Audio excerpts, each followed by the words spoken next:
One and a half So did you make it through, Dan?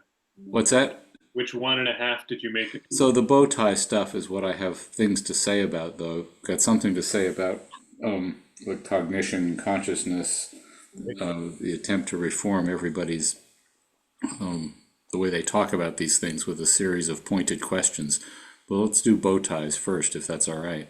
Cool. Let's do it. Unless you have an agenda. No, no, I'd love to hear what you have to say about any of it. So let me remind myself what I have to say about them. So I get it. It looks powerful. How stupid not to have thought of that, as Huxley said. Um, and I have some questions about how it works. So in ecology, there's no encoding, is there? There's no compression.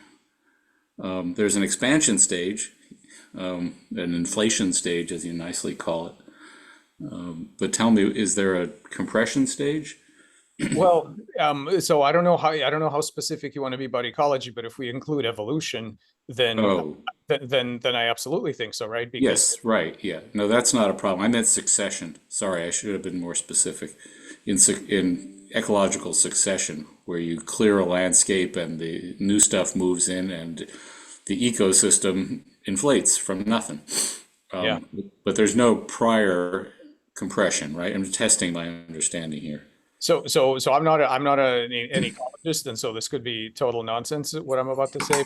It Yeah. seems to me that by virtue of what you've done to the environment, you know, Hmm. clear out. So some sort of niche construction, right? So presumably the previous occupants have transformed the nutrients in the soil, the waterscape. I mean, I don't know. I'm just guessing. Hmm. Does that sound plausible at all? That what's happening, and even and even that I don't my the bow tie thing is mostly applicable to systems that go in continuous. Ah, okay. I don't know, if the succession thing is really just like a one directional Okay. thing, like So I don't know that it's applicable there. So recovery from storms, it sounds like what you're describing, and yeah, I think that works. I was imagining volcanoes, Mount St. Helens completely clearing the landscape around it, I see. and there I see. ain't nothing there but volcanic rock, and the system Yeah, does reconstitute, which yeah, is, from the perspective of the storm story, is kind of interesting because they follow a different trajectory, a very different trajectory than the storm regeneration does. But they get to the same place in the end. The end is further away, but they get to the same place in the end anyway, which makes you wonder how much this compression stage actually, what difference it actually made in the long run. In the short run, it makes an enormous yeah. difference. Anyway, I, just I yeah, no, well, I like that last point that you just made, because just I was just thinking about this the other day, that if you do have this bow tie thing where you've got the hmm, compression stage and then the middle point and the expansion, if the expansion is really good and creative, you can imagine unmooring it completely from the engram prompt, and you can sort of start to apply it to almost anything, right? So you can kind of get rid of this side. I hmm. think that's what you were just saying, that if you've got the process of creatively interpreting some physical state, and then sort of expanding from that, you could do that de novo to Oh, almost any state that you want, right? oh, that's heresy in ecology because that means that the critters moving in are pre-programmed to do succession at some level of generality. I would think it's the opposite. I don't think they're pre-programmed. I don't think they're pre-programmed. I think they're solving the problem that they're faced with, which to us looks like, we can call it succession, whatever, but to them, they are thrust into a new action space of opportunities, and they are from scratch, kind of like our Xenobots, right? You've got your genome from the past. Well, it's helpful for some things, but actually not for a lot of the things you're going to be doing. And you just have to figure it out on the fly. I mean, that's how I would see it. No. Okay, go ahead, Gunnar. Well, I was going to say, to be fair, Dan, you should give Mike more of the background of your how the Zephyl plays into this. Oh, you better do it because I'm not Oh, following. this is you and Brandon. This is you and Robert. Um, well, I was thinking as far as the volcanic landscape, the without any kind of constraints, that you just basically have an environment without any selective screening going on. So Yeah. you just have expansion. So that's the background kind of thought experiment, as I understand it, that you Right, but it should come out different every time, shouldn't it? If that's all there were to it. If we were absent constraints, it come out different every time, except to the extent these things know where they're going, that the plants moving into the Mount St. Helens desert landscape have buried in their genome somewhere the knowledge of how to create a spruce forest. And that's the heresy. And you tried to answer that, Mike, and I didn't follow you. Could you try again? Yeah, I think that well, the first thing I would say is that wherever it's coming from, I don't think we should assume it's the genome. That would be Yeah, step one.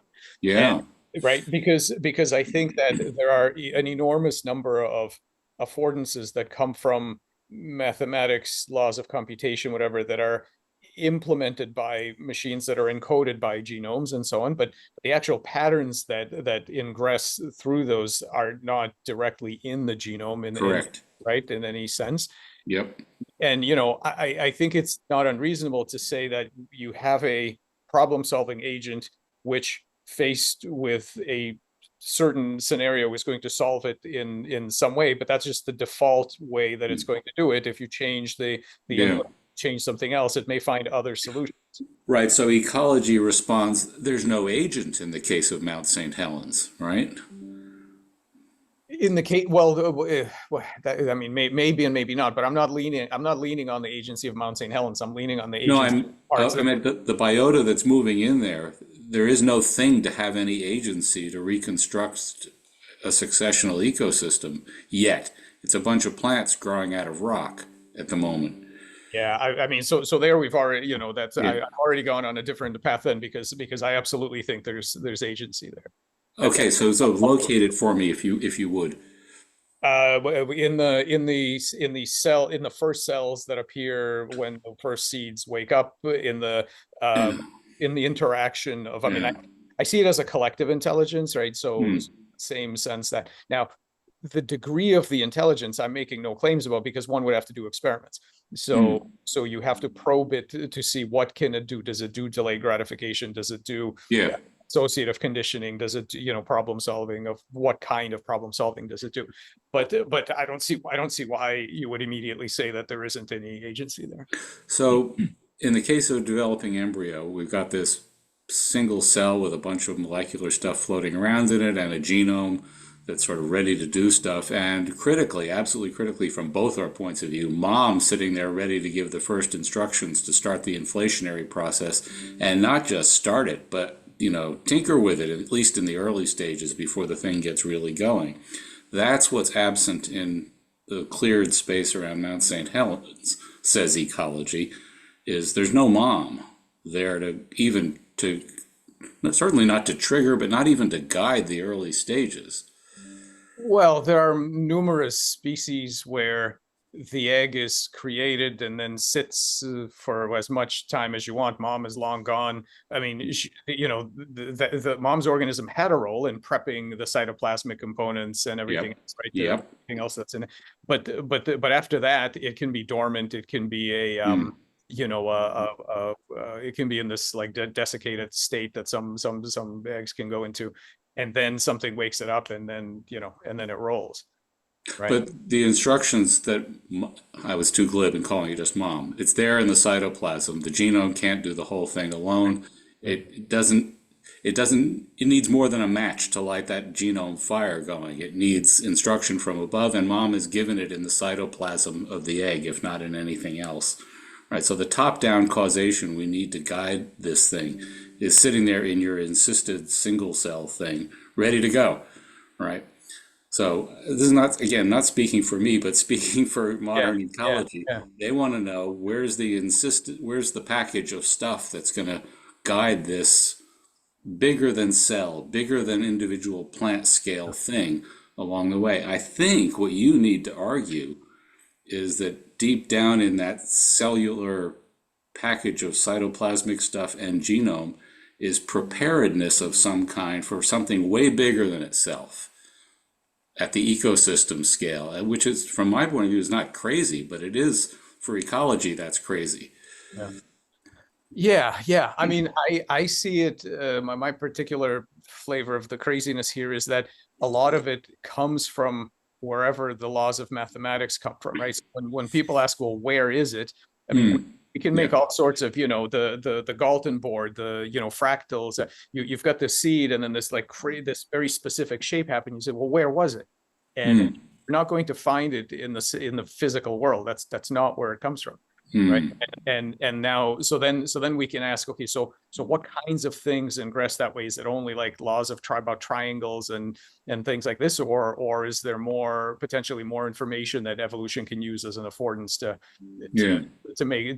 exploit once you've made the right physical shapes that can use it? Yeah. Gunnar, can you jump in here? Because I have the feeling we're talking past each other, but I can't put my finger on it. Well, I could jump in a couple things. So, from our last talk, as carryover here, the physicalism versus dualism issue is arising, and I think that one's curious, and we could think about that, particularly when it comes to kind of mathematical principles as being guidance, because for me, I would think of those at least as physical, or at least not as dualist. Now I know, we can be Platonists about numbers and whatnot, but I think there are ways of cashing that out as a physicalist. So we can go in that direction, but in trying to help the impasse here, I mean, Dan, I take it that you're trying to drive at what are the kind of external constraints that might be out there that you're not going to get internally from wherever the Yeah, there's got to be something out there because the internal stuff doesn't know where it's going. Well, how about? I mean, here's an example. The cicadas that come out, 13 years, 17 years, right? So the explanation for why those specific years are facts about prime numbers, right? And those things. So I mean, to go back to what Gunnar just said, I want to be Platonist about a lot of things, not just numbers. And I'm not sure, and this is fun to discuss. I'm not sure how physicalism could deal with it. I think that there are, and here's the dividing point I would make. If we assume that the universe, the properties of the physical universe are defined by some small number of constants that are set at the Big Bang, something like this, then the question is how many of these other affordances would be touched by by twisting the control knobs on those values. So to my understanding, no matter what you did at the beginning of the Big Bang, and you could have had a very different physical universe, the truths of number theory, facts about prime numbers, like those kinds of things would not be touched by this. They would still. Sure. And that right. So that to me is what makes it fundamentally a non-physicalist theory, because you can't get at these things by turning the knobs that physics likes to turn. Yeah, and that part makes sense to me. Gunnar and I have just had this conversation recently. I'm more of a dualist. God, I feel awful just saying that out loud because it's horrible to my ears. I would present a little bit of pushback. So I would say something to the effect of it depends on how we're thinking about dualism. I think if you're thinking about dualism in the way that I would be inclined to think of it, which is to say that any sort of empirical science is just not going to be able to touch whatever the other substance that exists that's out there that exists that's non-physical, then I would say that this isn't dualism, what we're talking about, because it seems like this is something completely approachable through empirical methods. Totally. If what you mean is something that's non-material that I can't go out and grab, then I very much agree, but I don't think we have to go dualist to get that. I think that we can still be physicalists. And again, whether or not you're a Platonist about numbers, I like Dan, you've heard me say this. I think this is, I'm forgetting the Tim Maudlin says that, if you're a mathematician and you say, I'm not a Platonist about numbers, but the other, 6 days of the week, you go out and act as though they're very real things. Well, you're treating them as real entities. I mean, I'm sympathetic to that view too. So I do very much think that it's very hard to say that numbers aren't real or that we're not, dealing with them in a real way. and yet we give them such kind of importance in all of our methodologies. So I am very sympathetic to this kind of position that it is a real force, real power, and that there's something not captured in kind of a materialistic framework about them. Yeah, I mean, I think the first definition you gave, I take that to be not so much dualism as more of a kind of Mysterianism. So I think the minimal dualism is simply the claim that you would need different ways to investigate some of these things, and we have some of those ways in mathematics and so on. But it just means that I mean, I think it isn't purely physicalist, because you're going to be talking about influences that are not to be found by the tools of physics, by the tools of biochemistry, by the tools of genetics.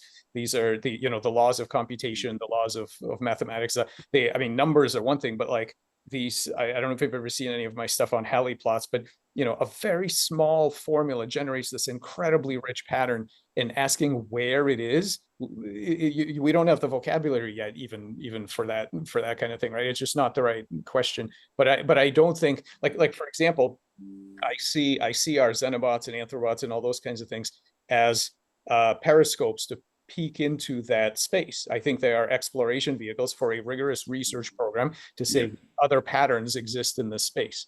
So I don't hold any kind of a Mysterian view that we're never going to be able to touch it. I think absolutely we can touch it, but we have to, some people, when I discuss this with people, I say, here's this pattern that happened. They say, well, that's just a fact that holds. Let's say about a network, you write about networks. Like, okay, so once we accept that there are things that hold, then one of two things: either it's a random bag of stuff that holds, and when we come across it, we sort of put it on a list and we call it emergence, but we have to wait till we sort of stumble across it. Or we can say that there is this space of things that hold, and much like mathematicians who make a map of mathematics, and how the different things relate to each other, we can say, no, this is an actual space that has a metric to it, and we can investigate it systematically. We can hop along the space. So that's my only claim. It's not a Mysterian claim at all. Yeah, I think then we're in pretty close agreement. I think it's just a terminological maybe ultimately that for me, when I think dualism, I think of it in the traditional kind of Cartesian, minds or something like that, which are definitely fall outside this class, because I think for Descartes, or the kind of traditional dualists, those are just things that in principle I could never use instruments to discover things about. They're outside the realm of experience. So I think we're in a lot of agreement then. I think it's just I think the traditional kind of way we think about physicalism, we just need to have a much better imagination about what we kind of allow into that space, and very much the way that you're talking, Mike, I think can be cashed out in physicalist terms once we get away from this kind of substance material notion that's so bound up with it. And thank you to you both for backing us out of that cul-de-sac. Can I come back to bow ties? So everybody in this room is comfortable with top-down causation or top-down direction, or whatever language you want to use there. So coming back to your bow tie, it seems clear to me that both steps in the bow tie process, both the compression and the inflation, require top-down causation. That was my point in bringing up the ecology and the Mount St. Helens thing. And in the case of genomes and evolution, what's the top? It's ecology, acting downward on organisms or on lineages over time. That's easy. In the case of development, it's these higher level fields. Then we agree on what those are, I think, that are acting downward on the genome, among other things, on the whole biochemistry here. Now, turning to the inflation process, it too is going to be guided from above. So the reason for bringing up the Mount St. Helens thing, and I hope we can get away to a different or better example, so that I haven't got one in my head, it's hard to point to the top, to the thing that's acting downwardly on whether they're plants or whether they're bots or whatever they are. I feel the constant need to look up and see what it is that's doing the downward causing. Is this question making sense? I think it is, and I think that if we expect living things to do the things they were selected to do, then you always are looking for, well, what in your history prepped you for this thing, right? Yep. I tend to think of it much more as a problem-solving intelligence process where you're prepped to do things you've seen before, but you also have the capacity to respond to things you've never seen before, Yes. right? Yes. And Not everything, but some things. Yep. but something, right? And so there, I think in a scenario as unusual as much with as much novelty as this Mount St. Helens thing, I think what you could be looking at there is the high effectiveness of you've had prior history that has led to building a pretty good problem solving agent. Now you Yeah. face with a problem you've never seen before, and what you've inherited from the past is not a specific what do I do now, but rather skills at what do I do when I don't know what to do. And this is right, and that's a typical way that roboticists look at things like this, because you want to make devices that do things when you haven't prepared them for it. And so like these generic strategies of what do I do when I have not seen this particular case before. Yeah, there has to be something in common, or you can't possibly know what to do, but it can be pretty minimal.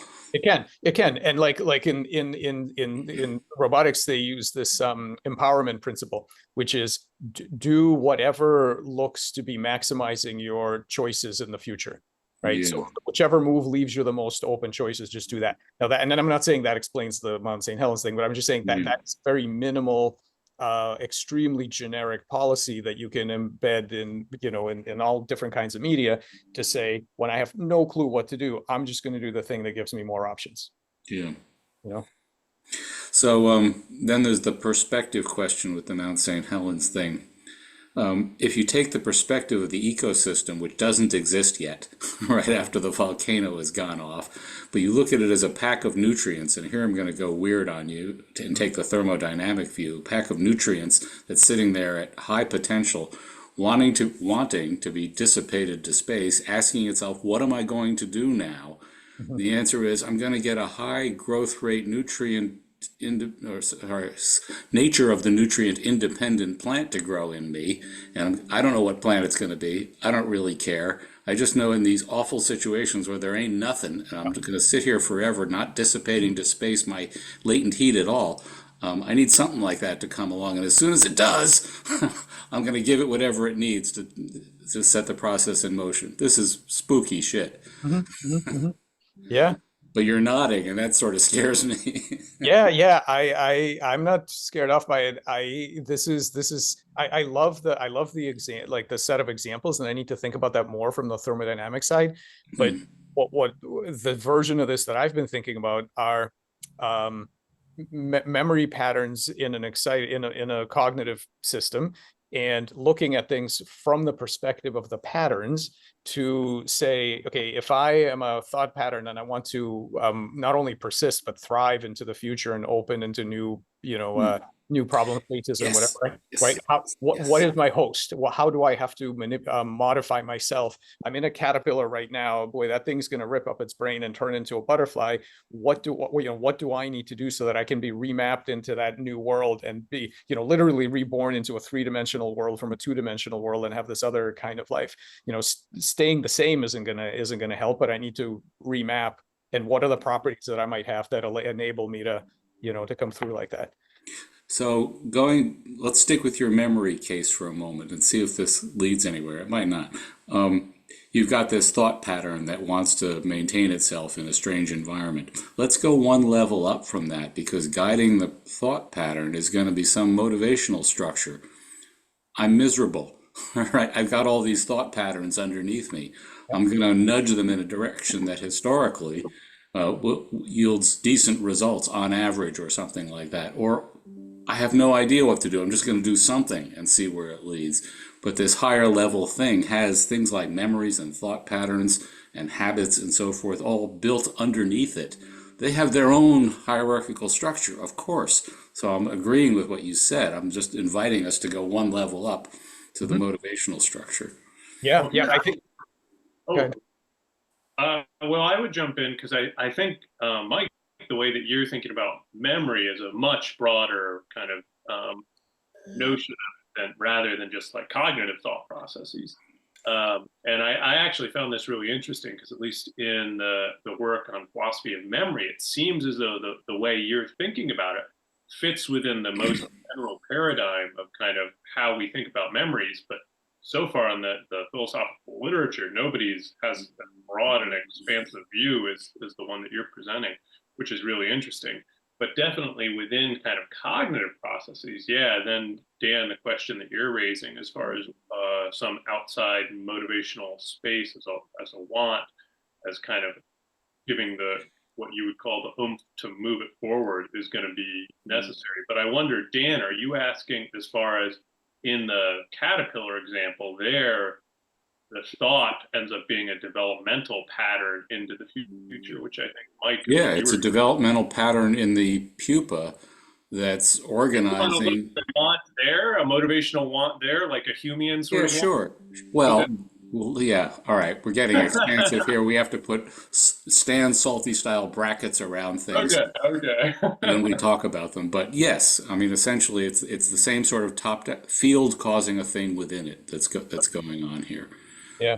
And I'm sure that if I were to talk to Fred Nyhout, our butterfly guy, he'd be totally fine with this notion of hormonal fields generated within the pupa that guide the early development of a separate set of set-aside cells that's going to become the butterfly. Part of that I'm making up because Fred's not here.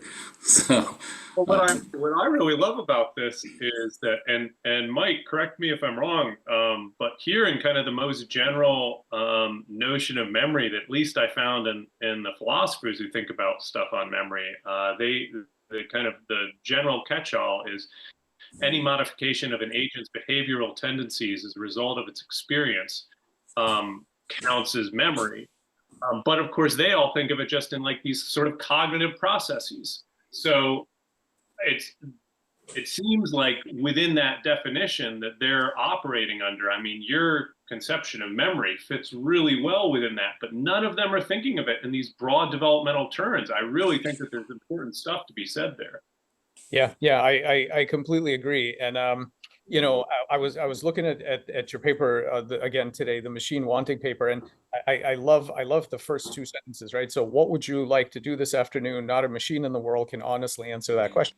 So I started to think about this, and what would it take for us to honestly answer that question? And I think that if you ask a psychoanalyst, right, like Mark Solms or somebody, would say most likely you can't honestly answer that question because what you actually want to do this afternoon is a product of all kinds of subcomponents of our psyche that have diverse. So this is my attempt to, as Dan said, to like go up, right, and go to more motivations and so on. And what are the subcomponents that have various goals and various degrees of ability to look forward in time and so on? And it reminds me of, I read this this short piece a long time ago by a therapist who was working with people with dissociative identity disorder. So he has a patient that comes in and he says, all right, look, I've got this other personality that pops up and it's killing me because he's going to get me fired. You know, he goes drinking in the middle of the day, gets me, you know, I have to leave my job. Like, it's terrible. I'm going to get fired. Let's do something about this. So they start working on this. They call this integration therapy, right? So they start working on this integration therapy. And, you know, some weeks later, a patient comes in and it's the other personality. And the other one says to the doctor, hey, what's this I hear about integration therapy? And he says, well, you know, we're going to get you guys integrated. And he says, well, where am I going to be when we get integrated? And well, the hems and haws, but yeah, kind of with any luck, you'll be gone is the answer. And what do you mean? Have you heard of the Hippocratic Oath? Make the other guy gone. I'm the fun one. I enjoy my life. All he does is work all day.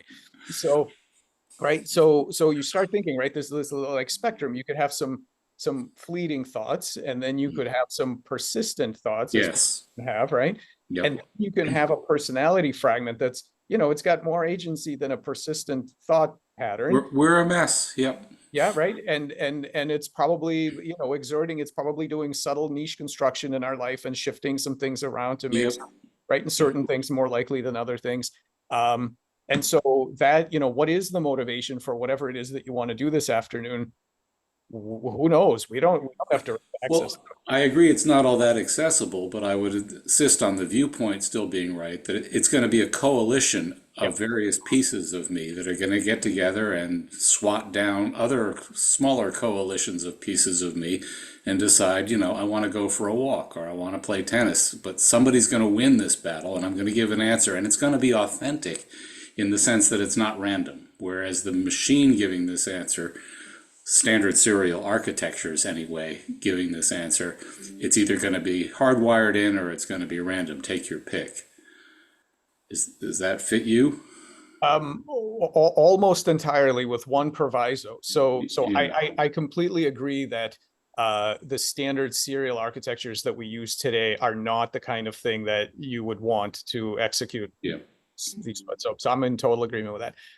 But over the last year or two, I've become much more agnostic, and I have much less faith in our ability to predict ahead of time what a given architecture is really doing. And what I mean by that is that we recently published something looking at sorting algorithms. These are dumb, but bubble sort, Yeah. those kinds of things, and basically what we're finding, long story short, what we're finding is that, yeah, it does the thing that you thought it was doing, but if you look at it a certain way, you find out that it also has some really interesting competencies that you didn't expect, that are not explicitly and these are not just complexity, these are not unpredictability, these are problem solving capacities. Okay, they are solving problems in ways that your algorithm did not tell them to do. And so my lesson from this is that if we don't know what bubble sort is really doing, I don't know that we can know what more complex, even linear architecture, Yeah. It, right? it's hard to argue with a claim that we don't know, because especially in these complex systems, we don't know. But Yeah, here's but what never happens with these even with the large language models with their parallel processing and internal nodes with fancy architectures that are generalizing all this kind of crap. They never say when you ask them to recognize the face, nah, I don't feel like it. Right? They never say anything close to that. They demonstrate no internally driven higher level structure that can drive a lower level structure. yeah, so if I had to bet money today, I would agree with you, and I think that's Hmm. most likely correct. Mm. But I leave room for the fact that we may not have asked the right way, you know, Okay, right? sure. In Yeah. the sense that doing ethology with species that are quite Yeah. different from us, Yeah. say, well, this thing doesn't do any well, how much of that is it and how much of that is us? Yeah. And how much are we not looking in the right space, asking the right questions? I worry that making those kinds of conclusions too strongly, and again, just to be clear, I think they're probably correct, right? Yeah. My intuitions go the same way. No, I hear what you're saying. I hear what you're saying. It's a little bit, to me, it's a little bit at like, well, look, you and I function on the laws of chemistry. I've seen the laws of chemistry. That doesn't look too impressive. Yeah, And I okay. really don't think there's anything there. And so I think for the same reason that we've learned Yeah. to be skeptical of that reductionist view and this idea that we can tell what's going to Yeah. happen by looking at, I think we should extend that same humility to Sure. algorithm. And part of the uh, tone of voice that I use when talking about this and my stridency comes from the fact that first I believe it's likely true, but also because I want to give a jolt to these people and get them to think about motivation and not just computation. Because Yeah. computation and even cognition, the way it's often used, are completely value neutral. And that kind of language is going to be insufficient for the machines of the future, much less we're talking about organisms. These are going to be valuing things, and we need to think about where value fits into the causal architecture of them. And I'm pissed off at them. That's where my tone comes from. Yeah, no, I completely get it, and the person who's working on that, at least that I know of most closely, is Mark Solms.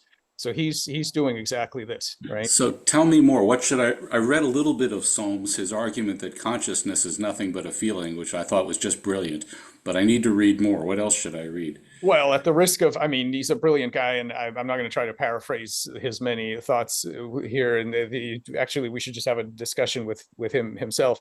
But he is really basically part of what he's emphasizing, and and he's done a lot of work on kind of the neuroscience with patients and so on, is the idea that in the frontal cortex and so on, it's more about what is the conscious state actually about. Conscious state itself is generated in the brainstem, he claims, and the idea that it's all around the feeling and the affect. So he's very big on primary feelings and affect. That's actually what drives it, and that what you're doing is is the palpating the uncertainty that you have around how to improve your multidimensional things that you're viscerally interested in. Yeah. He's now I don't know any of the details of how he's doing it. I think it's not published, but he has a team. He has a team working on an AI system that is fundamentally based on that. So I had no idea. yeah, Okay, so I'll just Google him and read everything, right? I don't think. Yeah, I think that part. I'm not sure it's published. This is something that he's Okay. said a number of times in our discussions. I don't think they've published it yet. Oh, so you've talked to him directly? Yeah, many times. Oh, cool. Yeah, so I mean, we can do a chat together. You can see some of it is on my YouTube channel. Is a bunch of conversations with Mark and various people. I haven't even seen your YouTube channel, I'm embarrassed to say. So let me I'll send you. Yeah, I'll send you a link because Mark please, and Mark have talked about one little bit I read of him made me think he's onto something here. Yeah, I think he's onto a lot of things actually. Yeah. So Okay. yeah, it's for myself, I'm concerned because I think it might work. In other words, right? I mean, I think what you were talking about and what he's talking about is the right way to create machines that matter, right? You to create beings that matter. And the issue is that, I mean, we obviously have beings now that are sort of mistreated and all that, but the problem with that is that it will be very easy to make enormous numbers, right? It becomes trivial to make enormous numbers of beings that matter, and just from a moral perspective, like I worry about that because disposable people. Yeah. Well, the disposable beings. I don't know that they're people, but well, I meant people in the broad sense. Yeah. Yeah. Because wouldn't it be nice if, I mean, to me, the better outcome would be that if it turned out that we can make AIs like language models that have extremely minimal agency, and yet they're useful tools and great, right? We don't need to worry about it, and we can reap the benefits of the technology, and we don't need to worry about it. It might turn out that if you do it that way, you actually don't get a technology that's sufficiently useful, and then people push forward towards the really bio-inspired. I mean, that's the risk of a truly bio-inspired approach, is that if you do it right, to whatever extent you're onto it, you're going to, I don't know, trillions of new beings that. You think the situation that we'd be in would be any different than if the human species had speciated in a serious way 200,000 years ago? We'd have two smart species, very similar to each other, and potentially, but not necessarily, at each other's throats. Yep. No, I completely agree. I don't think any of these problems are unique. I don't think any of these problems have not been faced before. I've just written something about this, talking about all the aspects of the ethics around AI and synthetic morphology that are not unique, and a lot of people find that very disturbing because they think about these as new problems that, if not for this, we'd be cool. But these are fundamental issues. No, I agree with you. But the one different thing here, I think, is that these are much easier to copy. It's just going to be extremely easy to make unlimited instances. And until then, even if, look, one of the worst things is commercial farming of mammals for food, right? Pigs. Yeah. We know pigs are intelligent, so it's a nightmare. But at least with that, you have to, invest some if you want to make an extra pig, there's some work to be done.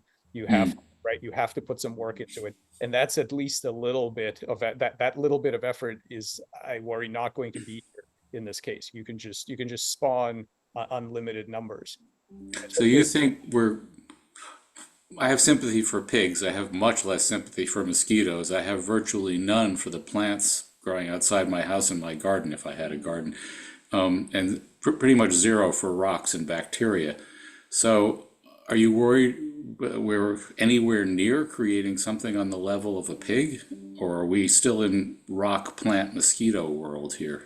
I think my guess, and again, we need to be we need to be humble here, but my guess is that the vast majority, if not all of what we've seen so far, is somewhere in the rock to mosquito territory. So I'm not worried yet. However, what I am worried about is that the very few people that are thinking about this correctly, or the way that we just we're talking about, are in fact going to ratchet this thing up like crazy. And I don't think they will be pigs, but there's no reason why they can't be on somewhere in the space of possible minds that matter at a similar level.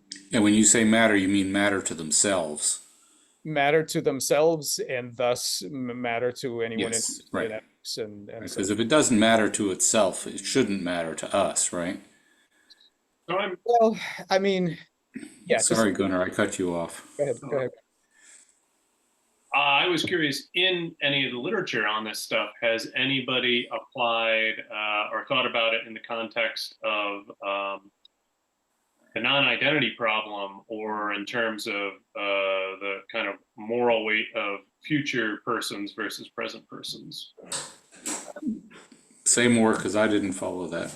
So there are kind of two unique moral problems that arise in this, and granted, I'm not, I'm a philosopher of science, not an ethicist, but I am, familiar with some of this. So the two problems are: one problem is why should we be assigning more moral weight to the persons? And here I'm speaking about persons in the broad sense that it could include things like pigs and whatever, however you want to draw those boundaries, right?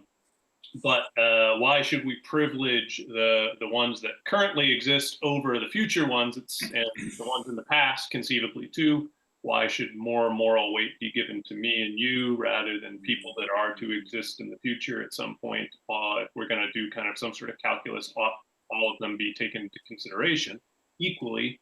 And so that's one problem. Then the other problem is the one that is the non-identity problem, which is, it seems like we have alternate futures conceivably where I could bring certain sets of persons into existence or other sets of persons into existence. And it seems like we often assign kind of more moral weight, like I should bring about the future in which there isn't a horrible climate disaster, because that would be a better future and people will have a better future there. But it would be a different set of persons in that future than the future where I don't correct, or we don't correct all the climate nonsense, and a different set of people come to exist in that future. So why should I privilege one set of people over another set of potential people?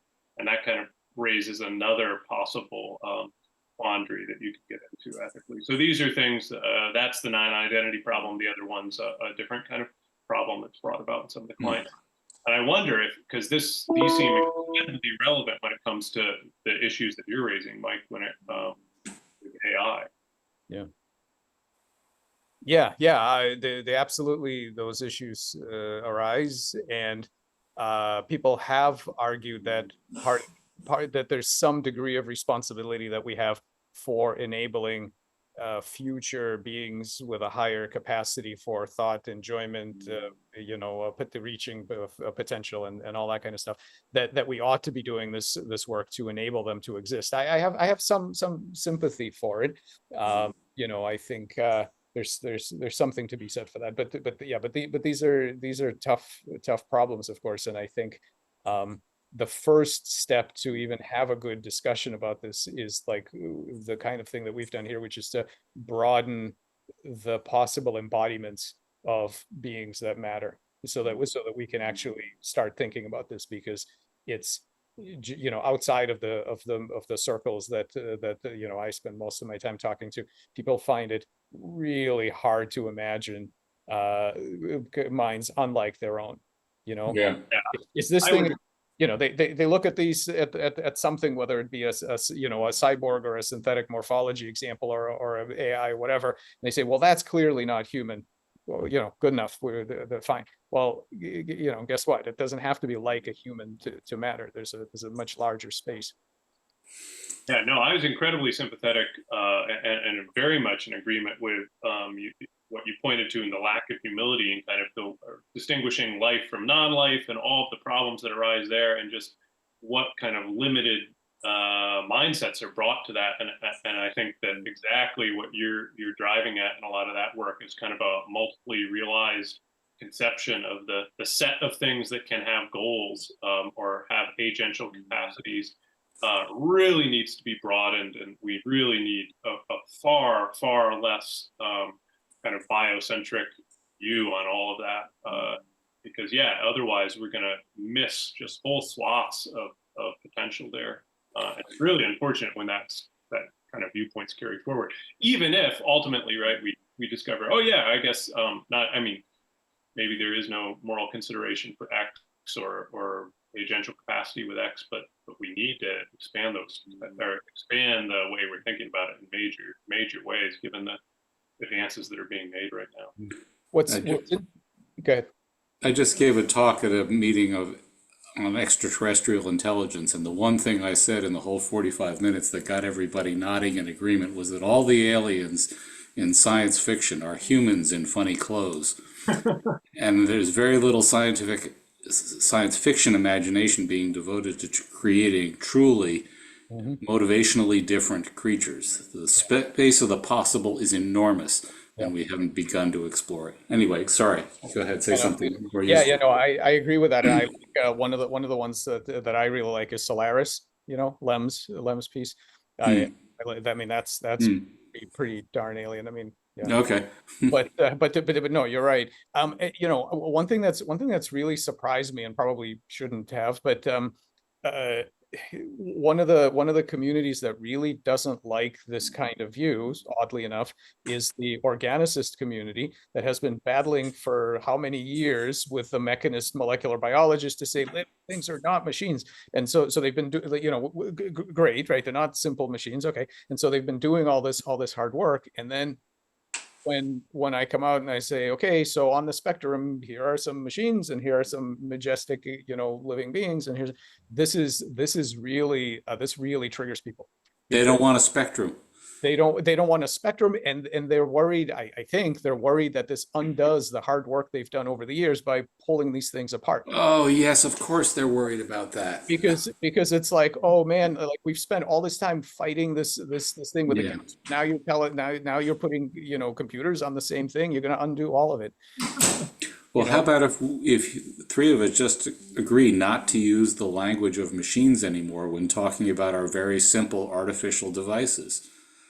Yeah, I think also I like these people. I want to be part of. Anyway, go ahead, Gunnar. Oh no. Anyway, I'm done. Okay. Well, I think that there's this kind of problem, or there's this impasse that at least I've encountered, like Dan and the new mechanists that we've encountered, like Bechtel and whatnot, where what they mean by mechanism now really is no longer kind of connected with machine. It's just this kind of downward analysis of mechanisms where you kind of try to decompose them into its subparts.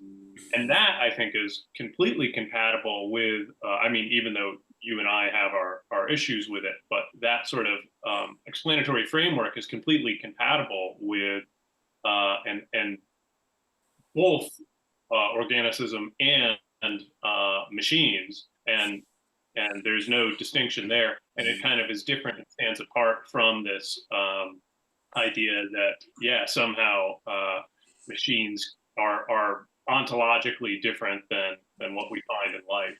So the new mechanist framework, it's more the question of upward versus downward causation. That's what's going on in that literature.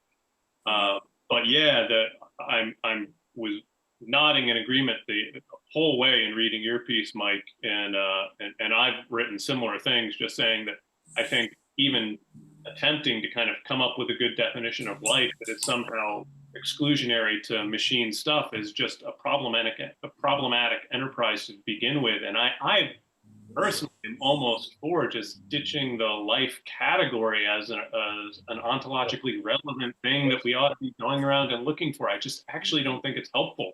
Exactly. Yeah, I've said exactly the same thing. And I mean, it's so weird, especially from a biologist. It's really weird. But I was at it. Well, I was at a conference one time where we were talking about the nature of computation, and there was a guy that was arguing that there is no such thing. And I said, "Well, so what do you do again?" He said, "I'm a professor of computer science." And so I guess if he can say there's no computation, we can say that life is not a category. I've asked. I have there's this amazing graphic artist that sometimes does things for us, Jeremy Gay, and I've asked him to make a thing that's those old timey like pictures of phrenology when there's this guy with the big calipers and he's measuring somebody's head. So I asked him to make. I don't have it yet, but I asked him to make something like that with there's a cyborg, and he's kind of a human, but he's got a bunch of a bunch of his brain is replaced by whatever, and so there's somebody with these calipers trying to measure it to see if it's more than 50% to see if he can qualify for human or whatever. That's great. It's got that 1800s tint to it. One angle for selling what appears to be our view of this is Stan Salty's notion that there's nothing but there's nothing but organisms, and machines are just an end member on the spectrum of senescence. They are completely specified. Most machines, he's thinking vacuum cleaners and toasters, are highly specified, extraordinarily brittle and non-adaptable creatures at the end of that spectrum. And he's got a developmental theory that predicts that organisms tend toward that state over evolutionary time.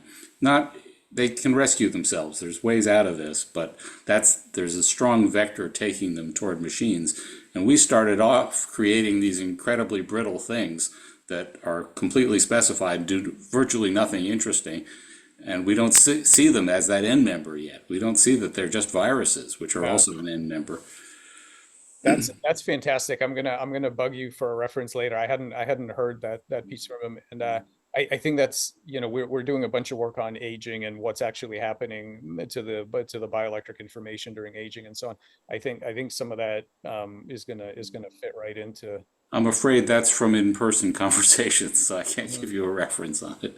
Okay. But it must be in somewhere in his book on developing hierarchical systems. Yeah. Okay, I'll have to look. Guys, I apologize in about. No. We're going to a faculty meeting. Much. This is fun. We should do it again. We should absolutely do it again. And I'm going to bug you for a Solms reference. Cool. I'll send you some Solms stuff, and I'll see if he can. I'll see if he'll come on to the next one. Okay, and send me a YouTube link if you send both of us a YouTube link if you will. Yep. For you. Yeah. And I would be really curious to explore the kind of much broader conception of memory that you're working with, at least in the philosophy of memory literature, because people over there just don't seem to be thinking in these terms at all. And I think it could really be an important step forward in just how people think about memory generally.